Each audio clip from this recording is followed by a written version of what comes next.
नमस्कार, आप देख रहे हैं न्यूज़ वन इंडिया और मैं हूं आपके साथ अमृता चौहान। खबर ज्ञान अवापी मामले पर इलाहाबाद हाईकोर्ट का फैसला आज। एएसआई सर्वेक्षण की याचिका पर आज फैसला आएगा। पिछली सुनवाई में कोर्ट ने फैसला सुरक्षित रखा था। दोनों पक्षों को सुनने के बाद कोर्ट ने फैसला सुरक्षित रखा था।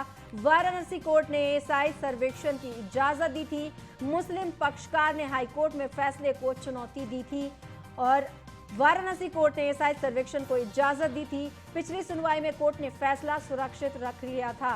मुस्लिम पक्षकार ने हाईकोर्ट में फैसले को चुनौती दी थी और ज्ञान वापी मामले में इलाहाबाद हाईकोर्ट आज फैसला सुना सकती है। एएसआई सर्वेक्षण की याचिका पर आज फैसला आ सकता है। तो ज्ञान वापी मामले में सुनवाई आज हो सकती है। पिछली सुनवाई में कोर्ट ने फैसला सुरक्षित रखा था और एएसआई सर्वेक्षण की याचिका पर आज फैसला आएगा। तो पिछली सुनवाई में कोर्ट ने फैसला सुरक्षित रखा था। एएसआई के सर्वेक्षण के मुताबिक अब फैसला आ सकता है। मुस्लिम पक्षकार ने फैसले को चुनौती दी थी। इलाहाबाद हाई कोर्ट में ये मामला चल रहा है और इलाहाबाद हाई कोर्ट में ही आज फैसला आ सकता है। ये माना जा रहा है कि आज फैसला आ जाएगा। आलोक मालवीय हमारे साथ संवाददाता जुड़ गए हैं सीधे ज्यादा जानकारी के लिए। आलोक, कितने बजे सुनवाई शुरू हो जाएगी और क्या आज फैसला आ सकता है?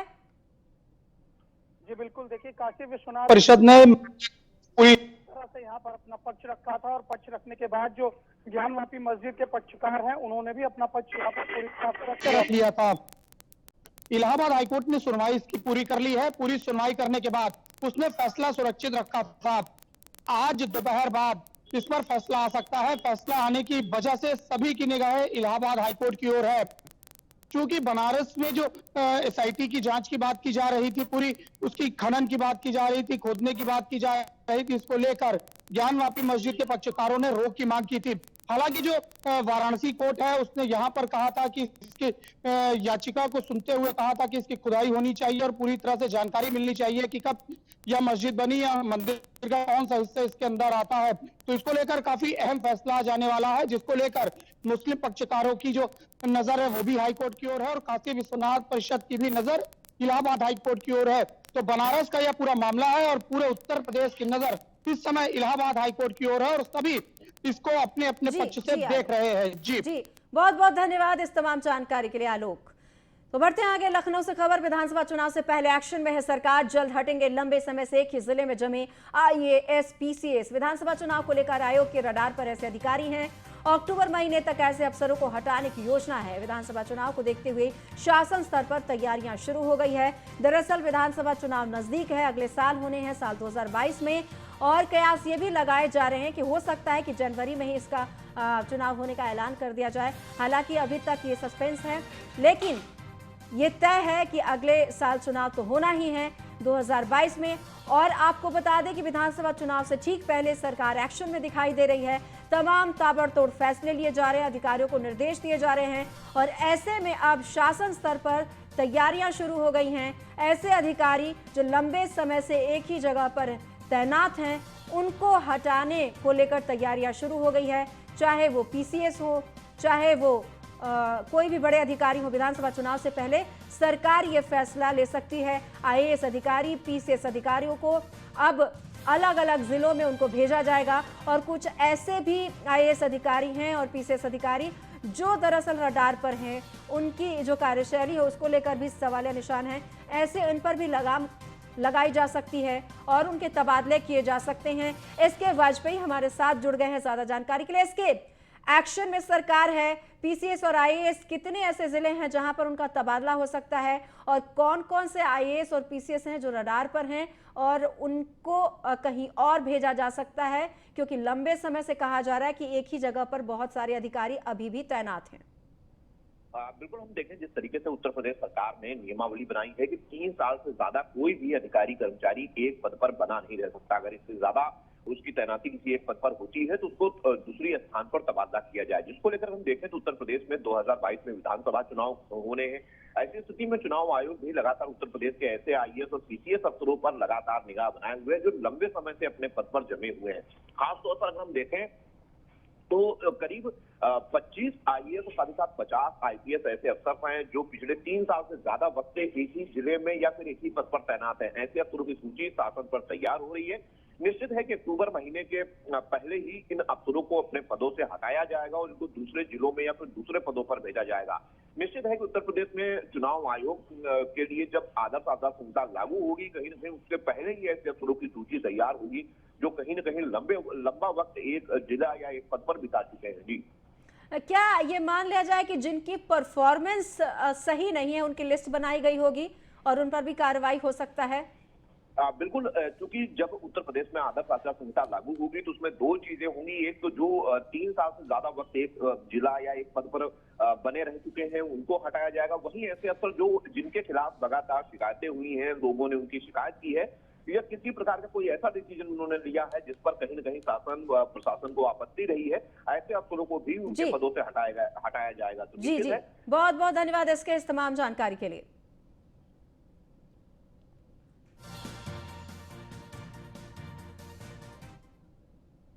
खबर बागपत से, बेखौफ बदमाशों की पुलिस को चुनौती। बदमाशों ने डायल 112 की टीम पर हमला किया है। बदमाशों ने डायल 112 के सिपाही को गोली मारी है। घायल सिपाही को यशोदा हॉस्पिटल में भर्ती कराया गया है। एसपी समेत कई थानों की पुलिस फोर्स मौके पर पहुंची। खेकड़ा बंदरपुर मार्ग पर बदमाशों ने ताबड़तोड़ फायरिंग की है। मेरठ जोन के आईजी प्रवीण कुमार ने मौके का जायजा लिया है। पुलिस की कई टीम बदमाशों की तलाश में जुट गई है।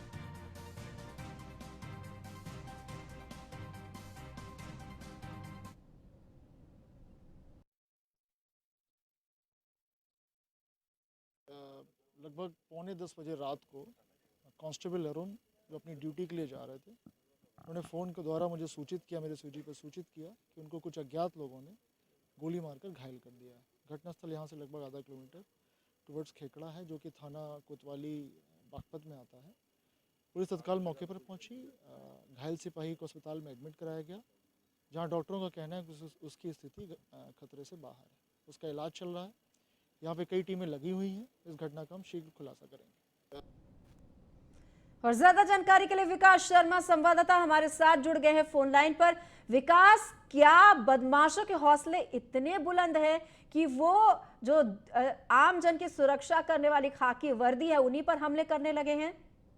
जी, मैं आपको बता दूं, जो सूबे के मुख्यमंत्री योगी आदित्यनाथ है, आज उनकी पुलिस भी पूरी तरह से सेफ नहीं है। देखा जाए कि जी आज बागपत के अंदर आज दिन रात को ही पुलिस के ऊपर गोली चलाई गई है। आप बता दें कि 112 डायल का जो ये पुलिसकर्मी है वे ड्यूटी पर जा रहा था तो बदमाशों ने गोली मारी है, जिसको गंभीर हालत में हायर सेंटर के लिए रेफर किया गया है। जी, पुलिस अब क्या कर रही है इस पूरे मामले में? देखा जाए तो इस पूरी मामले में पुलिस में हड़कंप बचा हुआ है। और देखा, जो मेरठ जोन के आईजी हैं प्रवीण कुमार, उन्होंने भी बागपत के अंदर डाल दिया गया है और बागपत इसमें लगभग 8 से टीमें संयुक्त से गठित की गई हैं और सभी को एक साथ चिन्हित किया जा रहा है। आसपास के सीसीटीवी कैमरे से विकास, क्या ये पता चला है कि ये वो कौन बदमाश थे जिन्होंने गोली चलाई है और चुनौती दे दी है सीधे तौर पर पुलिस महकमा को? जी, मैं बता दूं, जिस तरह से अभी जो अरुण है, ये जो पुलिसकर्मी है जिसको गोली मारी है, वो पूरी तरह से अभी गंभीर है और पुलिस का कहना है कि उसी के अनुसार, पूछताछ के अनुसार सारी आगे कार्रवाई की जाएगी। लेकिन अभी तक वो हायर सेंटर के लिए रेफर किया गया है। अभी तक उसकी हालत गंभीर है और जब तक उसके सामने से कोई क्लू नहीं आएगा, जब तक इससे पहले कोई कार्रवाई की बात नहीं की जा रही है। जी, बहुत बहुत धन्यवाद विकास इस तमाम जानकारी के लिए।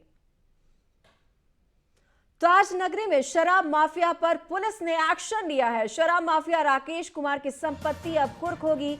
कुल 81,52,000 संपत्ति कुर्क की जाएगी। पुलिस ने गैंगस्टर कार्रवाई में संपत्ति चिन्हित की थी। राकेश की पत्नी और बेटे की संपत्ति चिन्हित की गई है।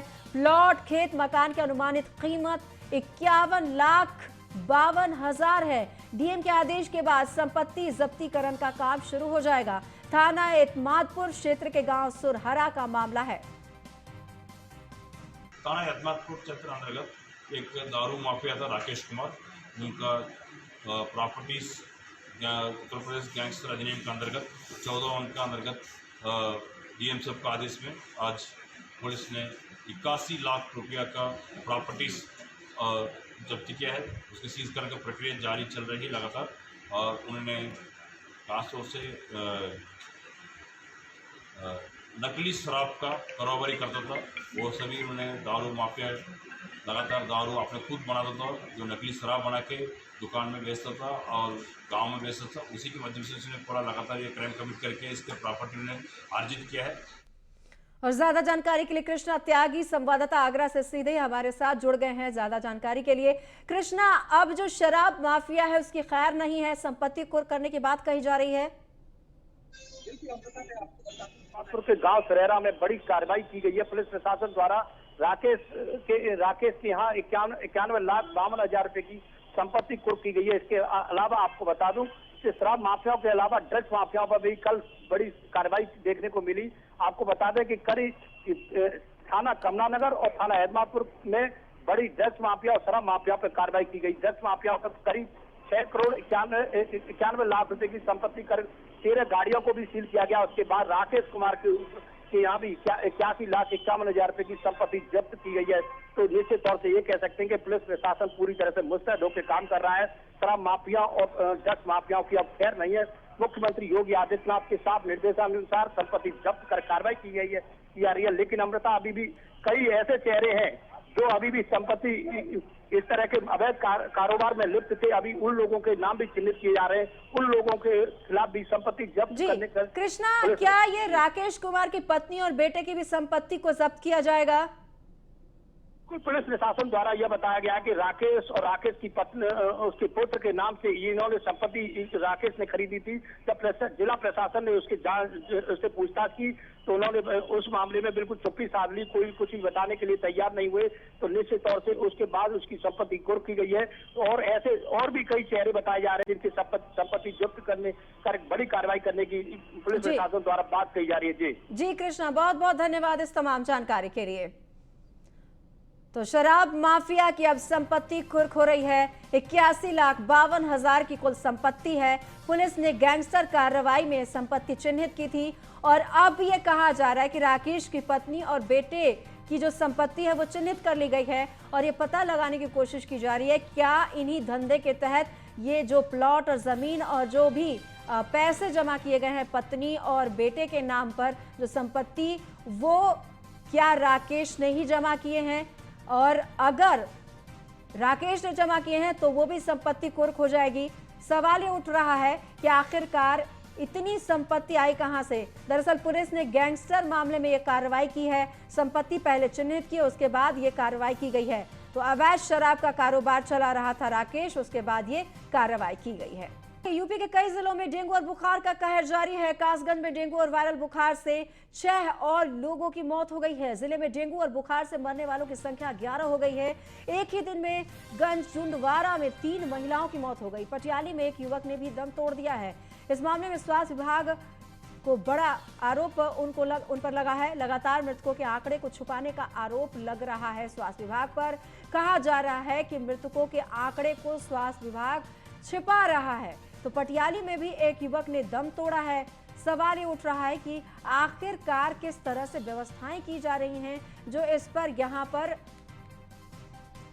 लगाम नहीं लग पा रहा है और डेंगू की वजह से एक के बाद एक लोगों की मौत होती जा रही है। और आरोप अब स्वास्थ्य विभाग पर भी लग रहे हैं कि स्वास्थ्य विभाग पर आरोप ये है कि वो मौत के आंकड़े को छुपा रहा है। फिरोजाबाद से आयुष भारद्वाज हमारे साथ जुड़ गए हैं ज्यादा जानकारी के लिए। आयुष, एक के बाद एक मौतों का सिलसिला जारी है, स्वास्थ्य विभाग कर क्या रहा है? देखिए अमृता, वो आपने सुनी होगी कि आपकी फाइलों में गांव का मौसम गुलाबी है, मगर ये आंकड़ा झूठा है, ये दावा किताबी है। देखिए बिल्कुल यही कासगंज का स्वास्थ्य विभाग जो है वो इसको बिल्कुल चरितार्थ कर रहा है। कासगंज जिले में अब तक 11 लोगों की मौत हो चुकी है। स्वास्थ्य विभाग जो है वो नींद में सोया हुआ है। लगातार यहाँ पर आंकड़े बढ़ते हुए चले जा रहे हैं, लेकिन स्वास्थ्य विभाग आंकड़ों को छुपाने का लगातार प्रयास कर रहा है। अगर बात करें अब तक की मौतों की तो कासगंज जिले में अब तक 11 मौतें हो चुकी है। 5 मौतें पहले हुई थी, जिसके बाद 6 मौतें अब हो चुकी हैं।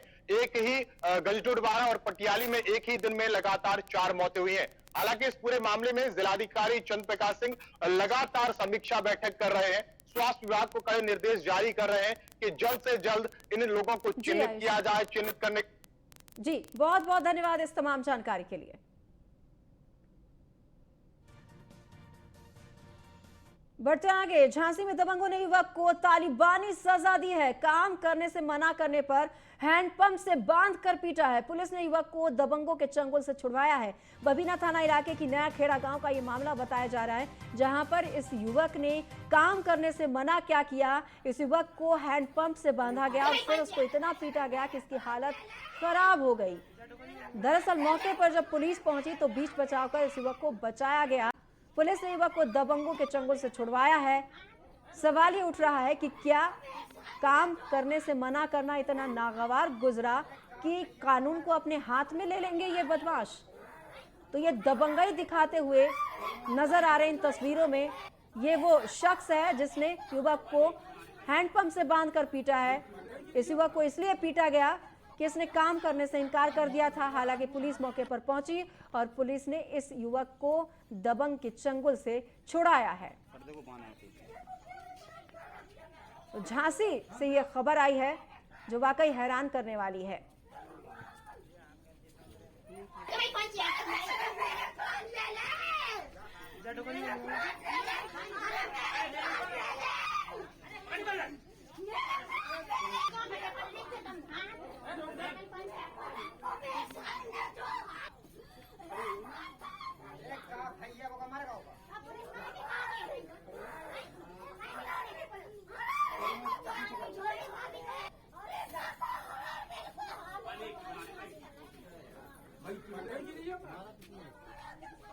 तो इन तस्वीरों में आप देख सकते हैं किस तरह से युवक को बांधा गया था हैंडपंप से, उसके बाद इसे पीटा गया था जमकर।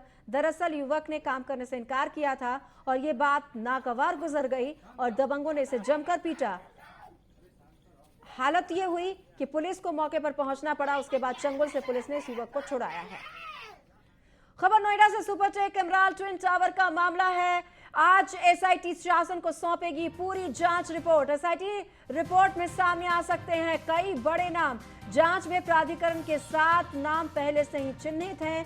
सीएम योगी ने 2 सितंबर को एसआईटी की टीम गठित की थी। देर शाम प्राधिकरण कार्यालय में जांच करती रही थी एसआईटी की टीम।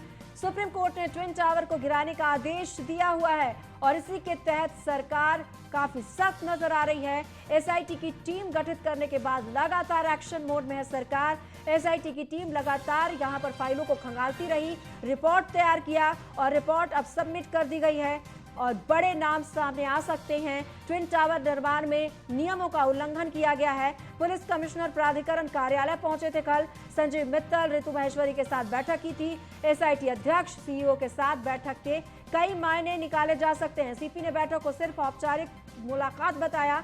दोषियों पर कार्रवाई में सीपी की हो सकती है अहम भूमिका।